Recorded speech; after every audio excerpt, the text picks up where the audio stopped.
स्वागत है आपका द पॉइंट ग्रोथ इंस्टीट्यूट में। तो आज हम 6 नवंबर का फर्स्ट शिफ्ट का पेपर लगाएंगे। चलिए स्टार्ट करते हैं। फर्स्ट क्वेश्चन है, एक स्थान जिसे उपयोगकर्ता सिस्टम में फाइल स्टोर करने के लिए बना सकता है उसे क्या कहा जाता है? तो ऐसी जगह आपको बताना है जहाँ पे फाइल्स को स्टोर किया जाता है। तो फाइल्स को स्टोर करने के लिए क्या बनाया जाता है? फोल्डर। और फोल्डर बनाने का तरीका सभी को पता होगा। जहां फोल्डर बनाना है वहां आप राइट क्लिक करके सीधा न्यू फोल्डर बना सकते हैं। और दूसरा, इसकी शॉर्टकट की भी पूछी जा सकती है। तो शॉर्टकट की न्यू फोल्डर बनाने की कंट्रोल शिफ्ट एन।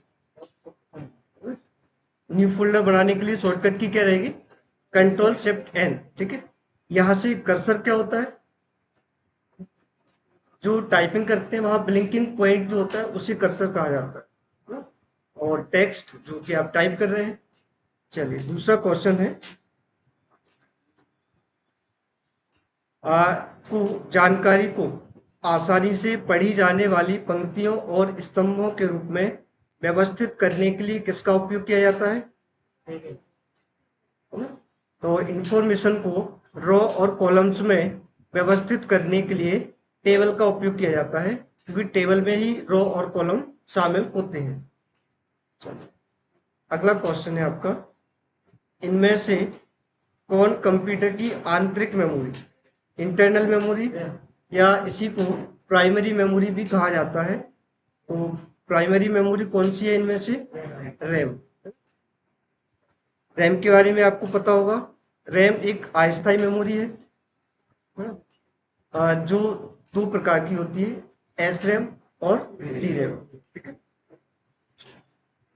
अगला प्रश्न है, निम्नलिखित में से कौन सी संख्या प्रणाली संख्याओं को दर्शाने के लिए अक्षरों जैसे A B C D E F, तो आपने नंबर सिस्टम पढ़े होंगे, तो इनमें से आपको ये बताना है कि A B C D E F कौन से नंबर सिस्टम में शामिल होते हैं? हेक्साडेसिमल में। हेक्साडेसिमल नंबर सिस्टम का बेस कितना होता है? 16। और बाइनरी नंबर का बेस 2। इसमें कितनी संख्याएं आती है? 2, 0 और 1। और डेसिमल में इसका बेस 10 होता है और 0 से 9 तक की संख्या इसमें शामिल होती हैं। और ऑक्टल में 8, 0 से लेके 7 तक। चलिए अगला प्रश्न, पहली पीढ़ी के भाषा के रूप में निम्न में से किसका उपयोग किया गया था? तो आपको फर्स्ट जनरेशन की भाषा बताना है, इनमें से कंप्यूटर में किसका उपयोग किया गया था? तो इसमें से आपकी थी मशीनी भाषा, जो कि आपकी लो लेवल लैंग्वेज है और पहली पीढ़ी में जिसका उपयोग किया गया है ना। सी लैंग्वेज ये आपकी हाई लेवल लैंग्वेज है, जो कि प्रोग्रामिंग के लिए यूज की जाती है। और जावा ये भी आपकी हाई लेवल है, ये अपने वेब पेजों को डिजाइन करने के लिए उपयोग की जाती है। अगला प्रश्न है, वो है डेटा जो परंपरागत डेटाबेस सिस्टम की प्रसंस्करण वर्जन क्षमता से पार चला जाता है। तो क्वेश्चन समझने में थोड़ी सी आपको दिक्कत हो सकती है। तो उस डेटा के बारे में बात की जा रही है जो परंपरागत डेटाबेस सिस्टम, यानी जो आप ट्रेडिशनल मेथड जो अपनाते हैं, जैसे जो बुक वगैरह या रजिस्टर वगैरह जो आप एंट्री करते हैं, उसकी अपेक्षा प्रसंस्करण क्षमता से पार चला जाता है। तो उसके अलावा आप किस तरह के डेटा को आप कंप्यूटर सिस्टम में स्टोर कर सकते हैं, तो उसकी अपेक्षा आप बिग डेटा को यहाँ पे स्टोर कर सकते हैं। आप किसी भी नोटबुक में कितना डेटा स्टोर कर पाएंगे, या खाता बही वगैरह जो अपना अकाउंटिंग के लिए यूज किया जाता है, और जबकि कंप्यूटर में आप उससे कहीं ज्यादा डेटा उपयोग कर सकते हैं। ठीक है। चलिए अगला प्रश्न है आपका, एक्सेल में प्रत्येक लेखा अवधि के लिए निम्नलिखित में से कौन से फंक्शन किसी परिसंपत्ति के पहले से तैयार रैखिक मूलह्रास लौटाता है? तो यहाँ से आपको एक्सेल का फंक्शन बताना है जो परिसंपत्ति के रैखिक मूलह्रास, यानी जो उसमें डेप्रिसिएशन होता है ना, वो कौन सा फंक्शन आपको निकाल के देता है। तो यहाँ से आपका जो फंक्शन है एम और लिंक, ये फंक्शन आपका डेप्रिसिएशन वगैरह इसमें से निकाल के देता है किसी भी लेखा अवधि के लिए। लेखा अवधि यानी जो भी आपका फाइनेंशियल ईयर वगैरह जो होता है ना उसमें। तो ये आप फंक्शन नोट कर लीजिएगा इसको। अगला प्रश्न है, मैग्नेटिक टैप स्टोरेज का एक उदाहरण है। तो मैग्नेटिक टैप किस टाइप का स्टोरेज है वो आपको यहाँ पे बताना है। तो ये आपका है सिक्वेंशियल एक्सेस, और सिक्वेंशियल एक्सेस के साथ ये सेकेंडरी स्टोरेज के अंतर्गत आता है ना। और मैग्नेटिक टैप तो ये है ही, और जो प्राइमरी मेमोरी है वो आपकी रैम हो जाएगी, है ना। और रैम आपकी अस्थायी मेमोरी होती है ना। और ऑप्टिकल मेमोरी भी आपकी सेकेंडरी स्टोरेज है, बट ये डायरेक्ट एक्सेस मेमोरी के अंतर्गत आती है, ऑप्टिकल डिस्क, जैसे आपकी सीडी हो गई। चलिए अगला प्रश्न है आपका, कंप्यूटर हार्डवेयर इकाई जो दो या अधिक संख्याओं को जोड़ती है। तो यहाँ पे कंप्यूटर में संख्याओं को जोड़ने के लिए या घटाने के लिए, या ये कहें कि कैलकुलेशन करने के लिए कौन सी डिवाइस का उपयोग किया जाता है इनमें से? ALU, है ना। इसकी फुल फॉर्म होती है आपकी अर्थमेटिक लॉजिक यूनिट। तो ये आपके सीपीयू का एक मुख्य भाग होता है जो कि गणना करने के लिए उपयोग किया जाता है। चलिए क्वेश्चन क्लियर है। अगला प्रश्न देखिए, एक कंप्यूटर कंप्यूटर नियंत्रित रोबोट, है ना। और यहाँ पे किसकी बात कर रहे हैं? रोबोट की बात कर रहे हैं। या ऐसा एक सॉफ्टवेयर बनाने का तरीका जो बुद्धिमत्ता पूर्वक सोचता है, ठीक उसी तरह जैसे कि बुद्धिमान मनुष्य सोचते हैं। जैसा हम सोचते हैं उसी तरह से कंप्यूटर का कौन सा सिस्टम है जो सोच सकता है? तो यहाँ पे आपका कौन सा है? AI, यानी आर्टिफिशियल इंटेलिजेंस जो है, ये आपका एक रोबोटिक के रूप में कार्य करता है, यानी इसको कृत्रिम बुद्धि कहा जाता है। और ये AI का उपयोग जो अपनी 5वीं पीढ़ी में उपयोग किया गया है AI का। चलो अगला प्रश्न है आपका, निम्नलिखित में से कौन कंप्यूटर का सबसे अधिक ओवरक्लॉक किया जाने वाला घटक है? तो आपको ऐसी डिवाइस का नाम बताना है जो कंप्यूटर में सबसे ज्यादा ओवरक्लॉक की जाती है। ओवरक्लॉक मतलब सबसे ज्यादा कार्य उसी पे डाला जाता है। तो सबसे ज्यादा कार्य करने वाली कौन सी डिवाइस है? सीपीयू। क्योंकि यहाँ पे अपना ओवरक्लॉक का संबंध जो है रैम से नहीं है, और ये तीनों अपनी रैम की टाइप्स हैं। चलो अगला प्रश्न देखते हैं, निम्नलिखित में से मल्टी बूटिंग के बारे में गलत कथन आपको बताना है। तो मल्टी बूटिंग यानी एक ही सिस्टम पर कई सारे कार्य को करना, है ना, मल्टी बूटिंग कहलाता है। इसके बारे में आपको गलत ऑप्शन बताना है। चलिए तो बताइए जरा।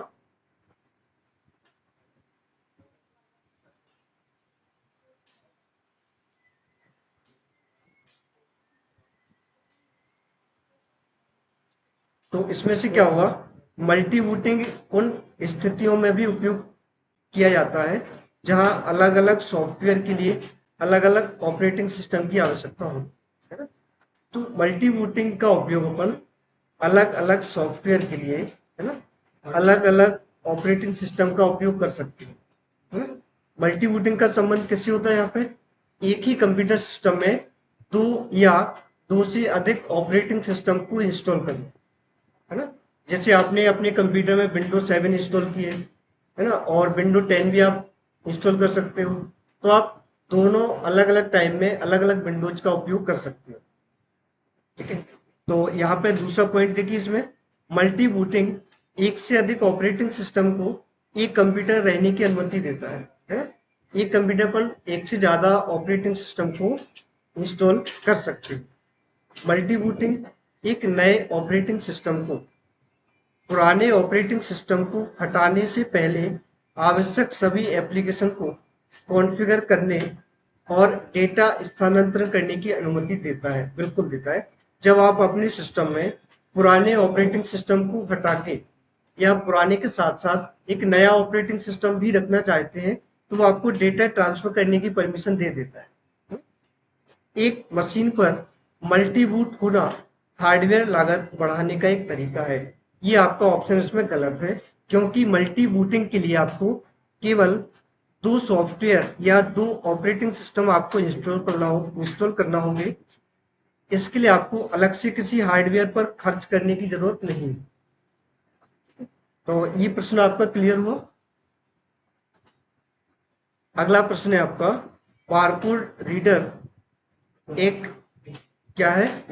इनपुट डिवाइस है जिसका उपयोग बारकोड को स्कैन करने के लिए किया जाता है। अगला प्रश्न है आपका,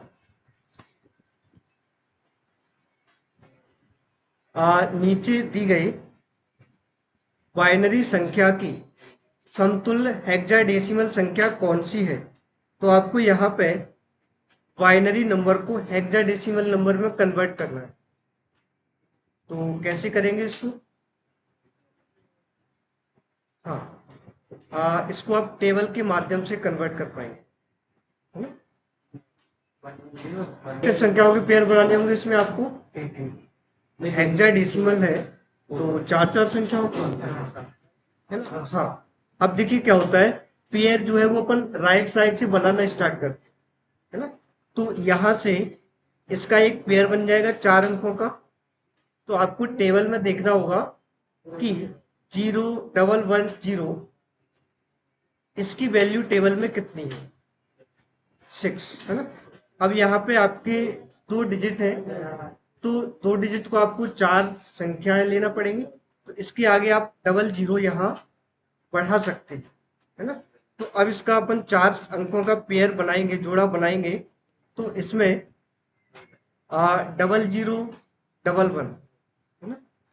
ये किसके बराबर होगा अपना? 0011 जो है वो 3 के बराबर है। इसका अपना आंसर कितना हो जाएगा? 36। ये टेबल के माध्यम से आप सोल्व करने की कोशिश करना इसको, है ना? चलो, अगला प्रश्न है एक्सेल फंक्शन। एक फंक्शन दे रखा है आपका फ्लोर वाला।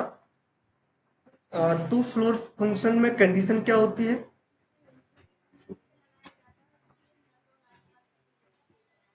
हाँ, तो फ्लोर फंक्शन जो होता है, जो पहली संख्या लिखी है उसमें दूसरी संख्या का दूसरी संख्या का इसमें भाग दिया जाता है। और फ्लोर में जो दूसरी संख्या आपकी दी है वो पहली संख्या से ज़्यादा भाग मल्टीप्लाई उसका नहीं होना चाहिए। आपको 14 का गुणा करना है तो गुणा 97 से ज़्यादा नहीं होना चाहिए, है ना? तो वही आपका आंसर इसमें रहेगा। तो यहाँ पे देखिए 6 जो है वो बहुत ही ज़्यादा कम है, मल्टीपल नहीं है 14 का। और यहाँ पे अपना 84 जो है वो 14 का मल्टीपल है और 97 से भी संख्या उसकी कम है। तो आपका आंसर इसमें हो जाएगा 84। अगर यहाँ पर फ्लोर की जगह सीलिंग आपका फंक्शन होता तो सीलिंग फंक्शन इसका जस्ट उल्टा हो जाता, तो फिर उसका आंसर आपका 97 से ज्यादा आता, है ना? चलिए, अगला प्रश्न है आपका, किसी कंप्यूटर एप्लीकेशन या उपयोगकर्ता को प्राप्त वह अनुमति क्या कहलाती है जो उसे रीड राइट मॉडिफाई डिलीट करने अथवा कंप्यूटर की किसी फाइल में एक्सेस करने, कॉन्फ़िगर या सेटिंग में परिवर्तन करने या एप्लीकेशन जोड़ने या हटाने की अनुमति प्रदान करता है। तो कंप्यूटर में उस एप्लीकेशन या उपयोगकर्ता को क्या कहेंगे, जो आपको सभी फाइलों को एडिट करने की, डिलीट करने की और उसको एक्सेस करने की अनुमति देता है। तो उस कंडीशन को कहा जाता है एक्सेस राइट्स, क्योंकि आपको एक्सेस करने का जो अधिकार दिया जा रहा है उसी को कहेंगे एक्सेस राइट। चलिए अगला प्रश्न है आपका, एक ऐसा व्यक्ति है जो धोखा देने के इरादे से आमतौर पर किसी और से पैसा पाने के इरादे से एक नकली ऑनलाइन प्रोफाइल बनाता है। तो उसको क्या कहेंगे, उसको कहा जाता है कैटफिश। तो ये क्या होता है, आपका जो सोशल मीडिया अकाउंट होता है उसका डुप्लीकेट अकाउंट बना के आपके दोस्तों से उधार पैसे की मांग की जाती है। तो आप अपने दोस्त समझ के उसको अपना अकाउंट अमाउंट ट्रांसफर कर देते हैं। तो इस कंडीशन को कैटफिश कहा जाता है, जो कि आजकल साइबर फ्रॉड की कैटेगरी में चल रहा है। चलिए अगला प्रश्न है आपका, डिलीट किए गए ईमेल सामान्यतः किस फोल्डर में होते हैं। ट्रेस। जो आप अपने मेल्स को ईमेल पर डिलीट कर देते हैं वो आपको ट्रेस वाले फोल्डर में प्राप्त हो जाते हैं। और ट्रेस फोल्डर की वैलिडिटी कितने दिन होती है, 30 दिन। तो ट्रेस फोल्डर में डिलीट किया गया मेल 30 दिन तक उसमें मौजूद होता है। 30 दिन तक आप उससे वापस ले सकते हैं। जंक मेल क्या होता है, स्पैम या मैलिशियस जो होता है वो जंक का ही दूसरा नाम है। जंक और स्पैम एक ही कैटेगरी में आते हैं। और ड्राफ्ट मेल जो होते हैं वो लिखे गए और बिना भेजे गए मेल, यानी जिन मेलों को आपने लिख कर रख लिया और सेंड नहीं किया है वो आपकी ड्राफ्ट मेल की कैटेगरी में चले जाते हैं। चलिए अगला प्रश्न देखिए, लाइनेक्स ऑपरेटिंग सिस्टम में फाइल स्ट्रक्चर में प्रिंटर कहाँ पर हो सकता है। तो कोई भी अपना ऑपरेटिंग सिस्टम है वहां पर प्रिंटर कहाँ पे मौजूद होगा, डिवाइस वाले लोकेशन में, है ना। तो इसके लिए क्या हो जाएगा अपना डिवाइस। चलिए अगला प्रश्न है, कंप्यूटर सिस्टम के संदर्भ में साउंड कार्ड, माइक्रोफोन, हेडफोन और स्पीकर बिल्ट इन या बाहरी किस टाइप के उपकरण है ये। तो ये रिकॉर्डिंग और प्लेबैक डिवाइस हैं जिनका उपयोग किसी साउंड को सुनने के लिए या वॉइस को रिकॉर्ड करने के लिए उपयोग किया जाता है ना। तो ये बिल्ट इन भी हो सकते हैं और एक्सटर्नल भी हो सकते हैं। चलिए अगला प्रश्न है, वीडियो संपीड़न के संदर्भ में यानी वीडियो कंप्रेशन के संदर्भ में एक स्वतंत्र फ्रेम जो अन्य फ्रेम से संबंधित नहीं है उसे क्या कहा जाता है, आई फ्रेम। ठीक है, ये नोट कर लीजिएगा क्वेश्चन। चलिए अगला प्रश्न है आपका, प्रिंटर की तरह एक उपकरण है जो बड़े चित्रों को छापने की सुविधा प्रदान करता है। तो बड़े आकार के चित्रों को, फ्लैक्स या बैनर्स को छापने के लिए किस डिवाइस का उपयोग किया जाता है, प्लॉटर, है ना, जिसका उपयोग 3D प्रिंटिंग वगैरह के लिए या नक्शे वगैरह छापने के लिए भी किया जा सकता है। और फैक्स का उपयोग क्या होता है यहाँ पे, किसी भी डॉक्यूमेंट्स को फैक्स करने के लिए, हार्ड कॉपी में करने के लिए होता है ये। और स्कैनर किसी डॉक्यूमेंट्स को स्कैन करने के लिए। चलिए अगला प्रश्न है, जब आप विंडो ऑपरेटिंग सिस्टम इंस्टॉल करते हैं तो ड्राइव लेटर पैरामीटर का डिफॉल्ट मान क्या होता है। यहाँ पे आपको बताना है कि जब आप अपने कंप्यूटर में किसी विंडो को इंस्टॉल करते हैं तो डिफॉल्ट रूप से ये कौन सी ड्राइव में इंस्टॉल होती है। उस ड्राइव का आपको लेटर का साइन बताना है। तो कौन सी ड्राइव में होती है? सी ड्राइव में। चलिए, अगला प्रश्न है, ब्रिज एक नेटवर्क आधारित इंटरफेस डिवाइस है। ब्रिज जो एक ही प्रोटोकॉल पर काम कर रहे, यानी सेम प्रोटोकॉल प्रोटोकॉल पर काम कर रहे, है ना, दो किसको जोड़ता है? लैन नेटवर्क को ये आपस में जोड़ता है। चलिए, अगला प्रश्न है, ब्राउजर में नया टैब खोलने के लिए कीबोर्ड शॉर्टकट की बताइए।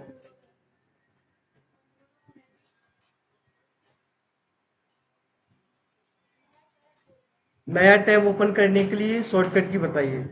ब्राउजर में आप इंटरनेट का उपयोग कर रहे हैं,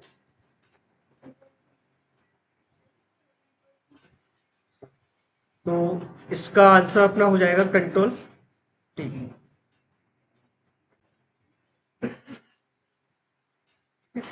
कंट्रोल बी जो है वो टेक्स्ट एडिटर सॉफ्टवेयर जैसे एमएस वर्ड में होल्ड करने के लिए होता है। कंट्रोल टी ये ब्राउजर में बुकमार्क को सेव करने के लिए होता है।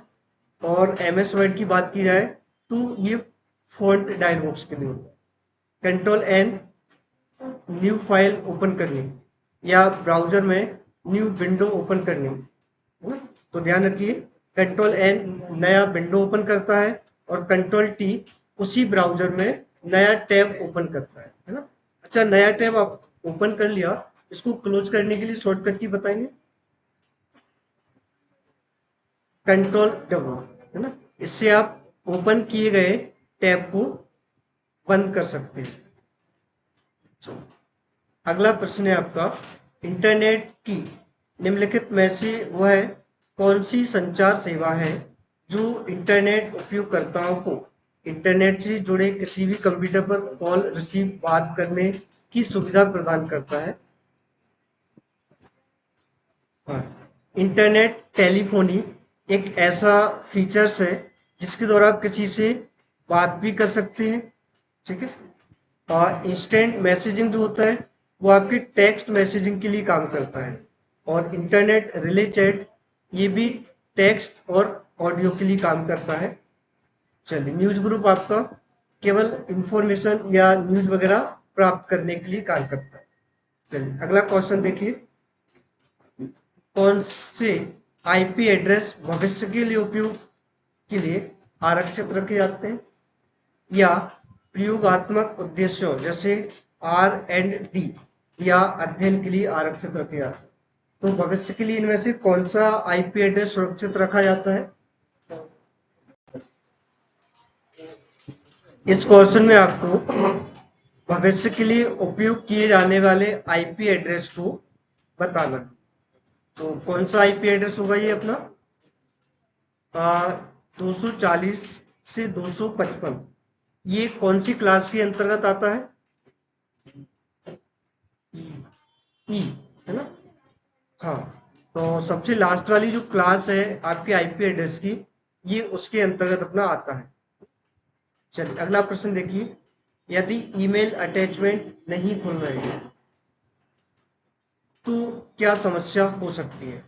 आपको किसी को कोई ईमेल भेजना है और ईमेल अटैचमेंट वाला ऑप्शन ओपन नहीं हो पा रहा है, तो इसके लिए क्या समस्या हो सकती है?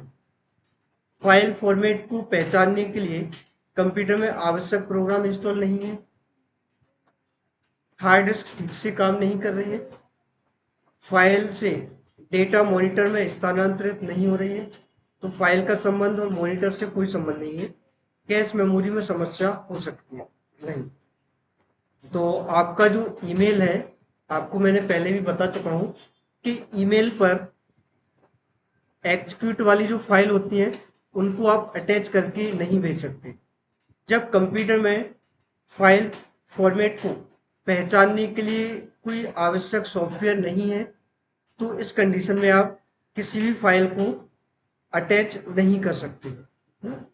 तो इसका सही आंसर हो जाएगा आपका, फाइल फॉर्मेट को पहचानने के लिए कंप्यूटर में आवश्यक प्रोग्राम इंस्टॉल नहीं है।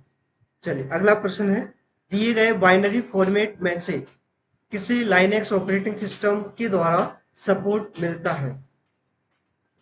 तो ये आपके लिए नया प्रश्न है। इसके लिए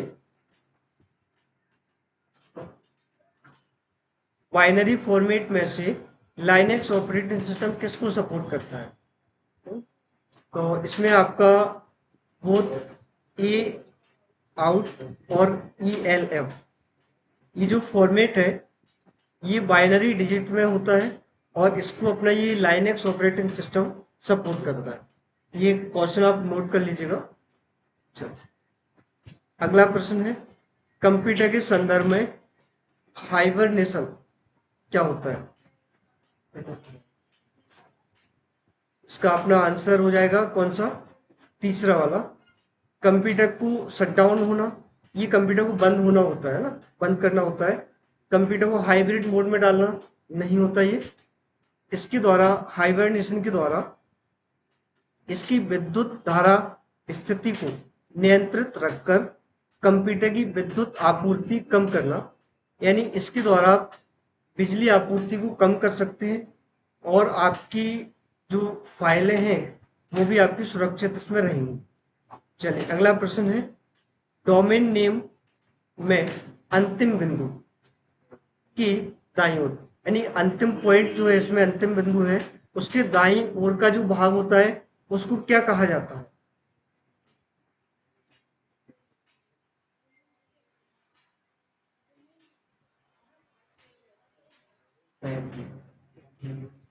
उसको कहा जाता है टॉप लेवल डोमेन, है ना?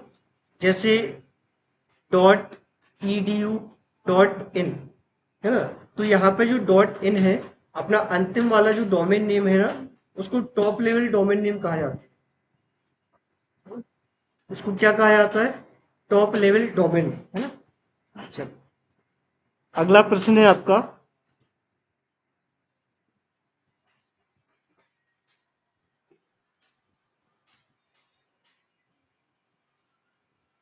निम्न में से कौन सा वेब ब्राउजर माइक्रोसॉफ्ट के द्वारा विकसित किया गया था?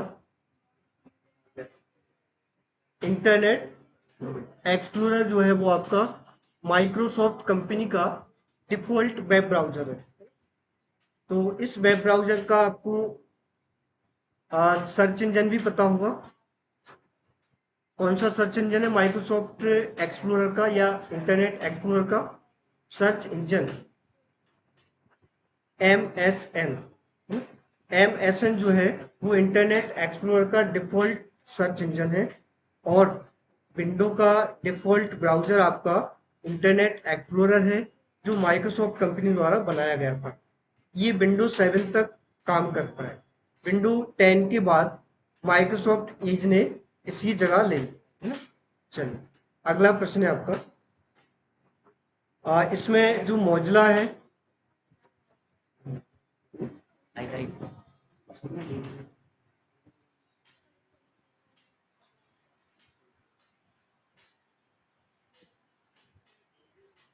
अगला प्रश्न है आपका, माइम का विस्तारित रूप क्या है? यहाँ पे आपको माइम की फुल फॉर्म बताना है। तो ये आप लोगों ने पढ़ी होगी।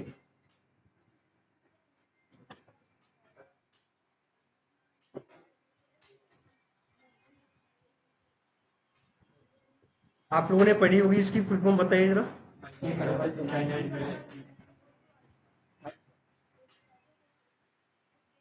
इसकी फुल फॉर्म है मल्टीपर्पज इंटरनेट मेल एक्सटेंशन। चलिए, तो माइम जो है वो आपका एक प्रोटोकॉल है जो ईमेल के लिए उपयोगी होता है। चलिए अगला प्रश्न देखिए, आपको जितनी भी फुल फॉर्म्स है प्रोटोकॉल से संबंधित सारी फुल फॉर्म्स आपको याद करनी है। एक इनकमिंग मेल सर्वर द्वारा उपयोग की जाने वाली एक संचार तकनीक है। तो यहाँ पे इनकमिंग मेल के संबंध में बात की जा रही है, यानी ईमेल के लिए आपको ये बताना है कि इनमें से कौन सा प्रोटोकॉल जिम्मेदार होता है। तो POP3 जो है वो आपका ईमेल के लिए प्रोटोकॉल होता है, पोस्ट ऑफिस प्रोटोकॉल, है ना। टेलनेट जो होता है, टेलनेट का उपयोग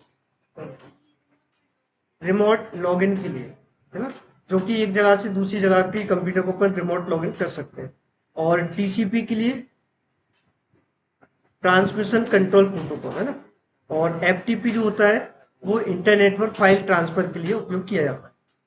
अगला प्रश्न देखिए, एमएस वर्ड 2016 में आप निम्न में से किस टैब का उपयोग करके कमेंट जोड़ सकते हैं? तो इनमें से कौन से टैब में से कमेंट वाली कमांड आपको मिलेगी? Review tab.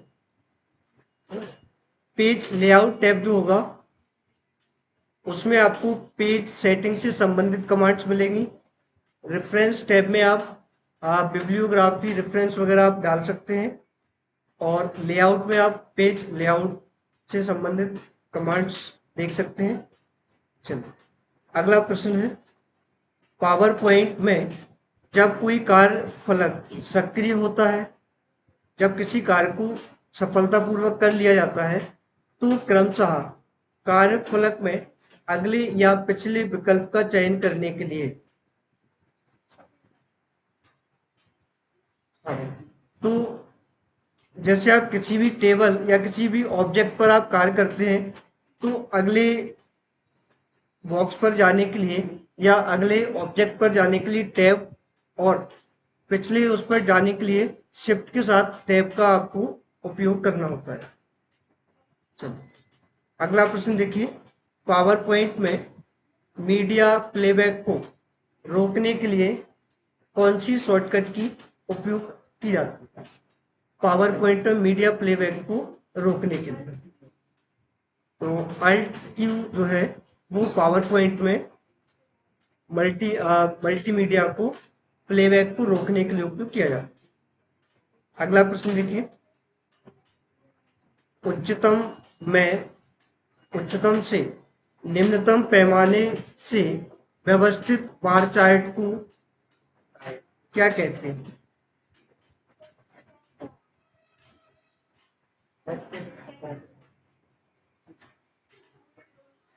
चलो, तो हाई लेवल से लो लेवल के लिए जो वैल्यू दिखाता है वो चार्ट आपका होता है पैरोट चार्ट। पैरोट चार्ट ये हाई लेवल से लो लेवल में आपको व्यवस्थित करता है डेटा। चलिए, इसको नोट कर लीजिएगा।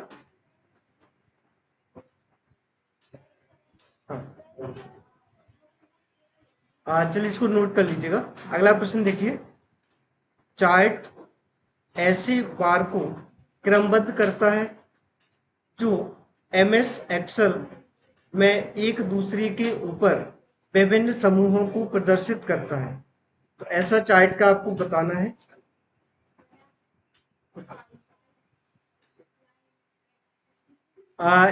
स्टॉक चार्ट जो होता है, स्टॉक चार्ट ये आपके डेटा को क्रमबद्ध तरीके से दर्शाता है ना? स्टॉक चार्ट का उपयोग किसी भी व्यवसाय में स्टॉक दर्शाने के लिए किया जाता है कि किस स्टॉक कितना स्टॉक बचा हुआ है, कितना माल आपका चला गया है, तो उस चीज को दर्शाने के लिए यहाँ स्टॉक चार्ट का उपयोग किया जाता है। चलिए, अगला प्रश्न देखिए, निम्न में से कौन सी घटनाएं एमएस एक्सेल में पूरे पृष्ठ में चार्ट के मुद्रण यानी चार्ट को प्रिंट करने के संबंध में सही क्रम है? तो चार्ट को प्रिंट करने का आपको सही तरीका इसमें से बताना है। तो सबसे पहले क्या करना होगा इसमें,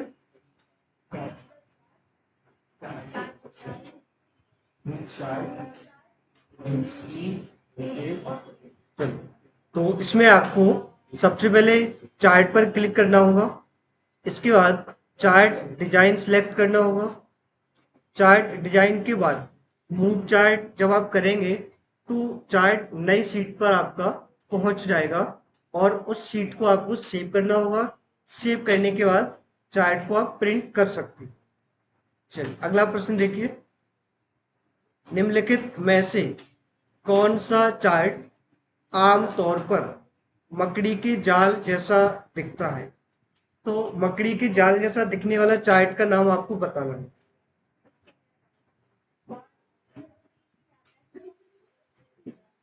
तो मकड़ी के जाले जैसा जो चार्ट दिखाई देता है वो अपना रडार चार्ट होता है ना? आप रडार चार्ट को देखिएगा, मकड़ी के जाले जैसा आपको दिखाई देता है। हम्म? और स्कैटर चार्ट जो होता है ना, वो एक्स वाई चार्ट कहा जाता है। हाँ, अभी ये पिछले पेपर में आया था ये। चलिए अगला प्रश्न देखिए। एमएस वर्ड में प्रत्येक शब्द के पहले अक्षर को बड़ा करने के लिए, है ना?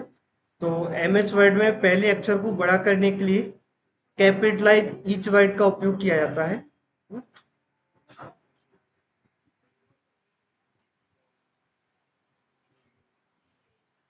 चलिए, ये आपका चेंज केस वाली कैटेगरी में से है। और टोटल चेंज केस कितने होते हैं? 5। चेंज केस आपको कहाँ दिखाई देते हैं? होम टैब के फॉन्ट ग्रुप में। चलिए अगला प्रश्न देखिए। नीचे दिए गया डायल बॉक्स के लिए दिखाई देगा।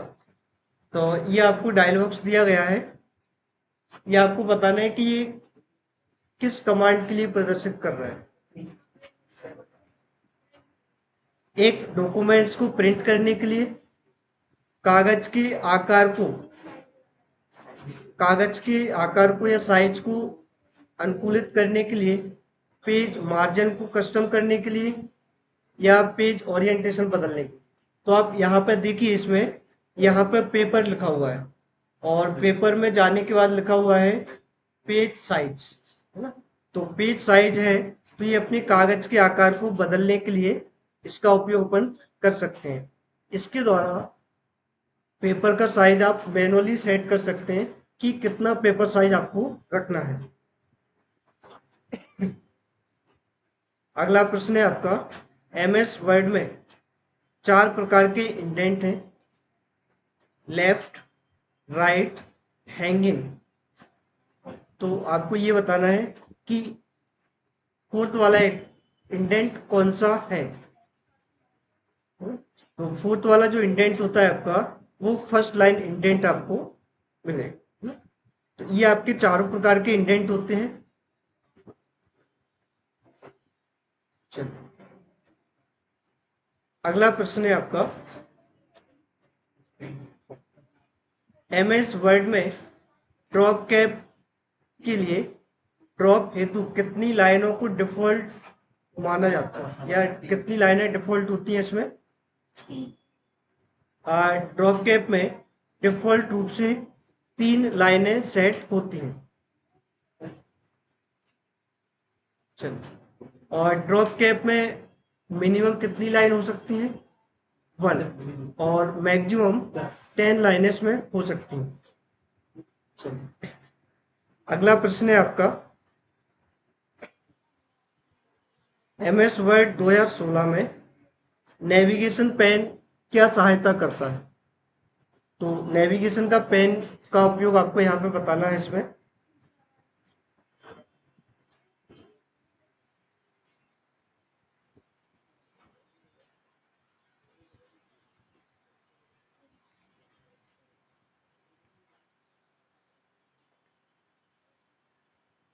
तो नेविगेशन पेन के माध्यम से आप किसी भी डॉक्यूमेंट्स के शीर्षक पर या हेडिंग्स पर बिना स्क्रॉल किए जा सकते हैं।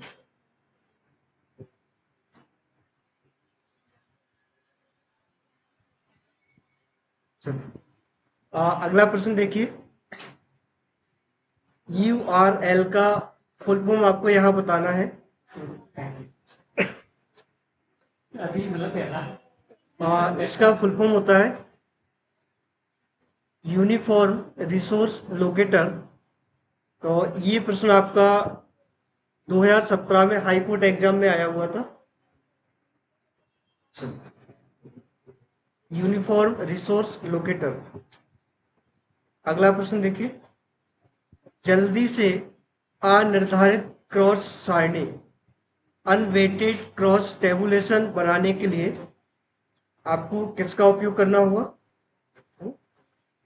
आपको टेबल बनानी है और अनवेटेड टेबल, यानी आपको बड़ी संख्या वाले डेटा को छोटे से रूप में आपको सीमित करके रखना है। तो इसके लिए आपको पिवोट टेबल बनानी होती है, जिसके माध्यम से आप लंबे चौड़े डेटा को एक छोटे से रूप में, एक छोटी सी टेबल के रूप में व्यवस्थित कर सकते हैं। चलो अगला प्रश्न देखिए। डिफ़ॉल्ट रूप से एक पिवोट टेबल किसी टेक्स्ट फील्ड को क्या करता है? काउंट करता है उसको। पिवोट टेबल जो होता है वो किसी भी फील्ड को काउंट करता है। चलो अगला प्रश्न देखिए। एमएस वर्ड में चयनित टेक्स्ट को कैसे छुपाते हैं? आपको यहाँ पे टेक्स्ट को हाइड करने के लिए शॉर्टकट की बतानी है।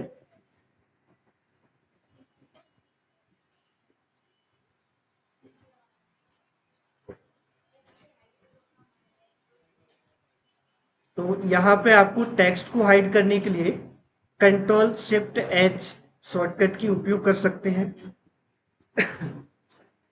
अगर यहाँ टेक्स्ट को हाइड करने के लिए मैनुअली या टैब की बात की जाए, तो कौन से टैब के माध्यम से आप उस टेक्स्ट को हाइड कर सकते हैं?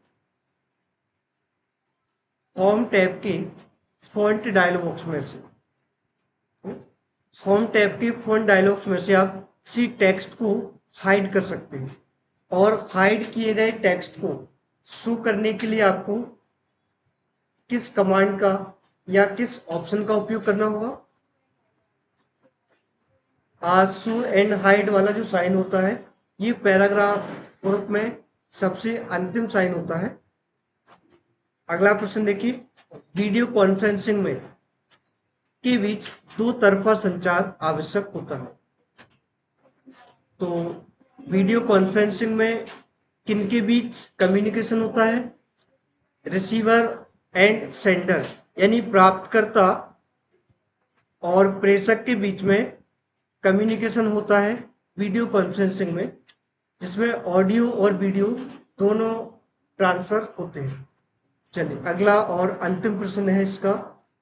निम्नलिखित में से कौन सी स्ट्रीमिंग प्रोग्रेसिव डाउनलोड भी कहलाती है? यानी किस स्ट्रीमिंग को प्रोग्रेसिव डाउनलोडिंग कहा जाता है? तो लाइव स्ट्रीमिंग जो होती है, इसको स्ट्रीमिंग प्रोग्रेसिव डाउनलोडिंग भी कहा जाता है। तो ये आपका पेपर कंप्लीट हुआ। तो वीडियो अच्छा लगे तो इसको सब्सक्राइब, शेयर एंड लाइक जरूर कीजिए। धन्यवाद।